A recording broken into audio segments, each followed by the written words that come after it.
Hello and welcome back to another episode. Today I'm just going to show you the 3D printing toolbox, which is a pre-packaged add-on with Blender that just needs to be activated. So let's go into Edit, Preferences, and search Print. And you will see here, Mesh 3D Print Toolbox. Alright, so just check this checkbox and it will be activated, and on the right hand side it will appear amongst these tabs. So what does it do? It enables you to audit objects and find holes in the object, essentially. And it also gives you statistics about how many facets and edges there are. Moreover, it helps you export files at scale for sending off to the 3D printer. So let's get started. I'll just delete this default cube. And as our first example, I'll just add a icosphere, okay? So I'm going to go into edit mode, hit 3, and start deleting some faces by selecting face select, X for delete, F for faces. And now we've got some holes in the mesh. So our 3D print toolbox should be able to pick this up. So as you can see, we've got our panel here. I'll just click check all and go into edit mode, click check all. And as you can see, it's detected 9 non-manifold edges, meaning holes, edges of holes, okay? And if I click that, it will actually highlight those non-manifold edges. So that will help us repair. So under the cleanup drop-down, you'll see that I can actually click make manifold and it heals the object. So now this is fixed. If I go to check, there are 0 non-manifold edges. So we've repaired this. Let's move on to a more complex object, like, let's go to Suzanne the monkey, okay? R for rotate, Z, 90 degrees.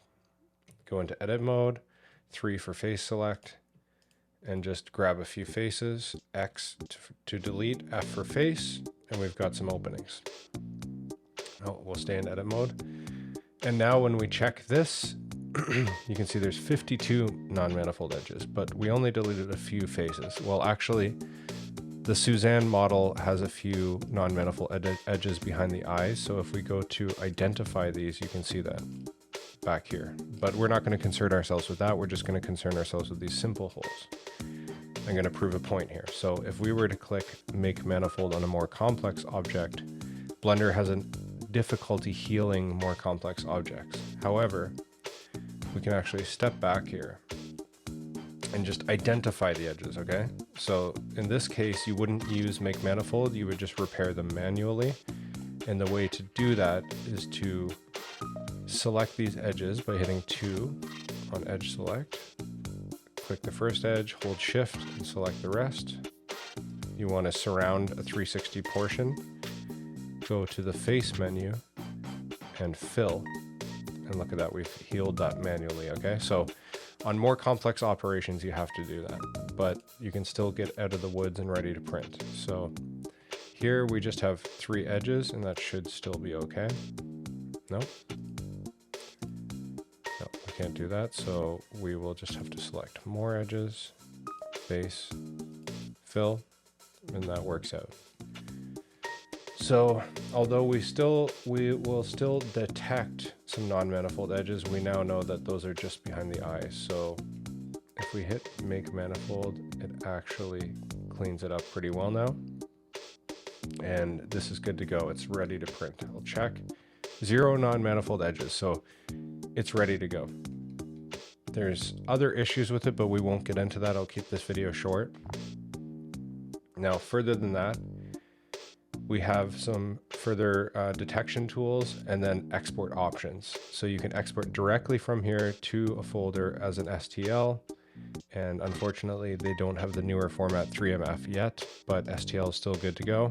And you can actually scale the object to match that of a scene or other objects, what have you. So I hope you found this tip helpful. And if you did, just let me know. I'll be back with another one soon. All right. Catch you later.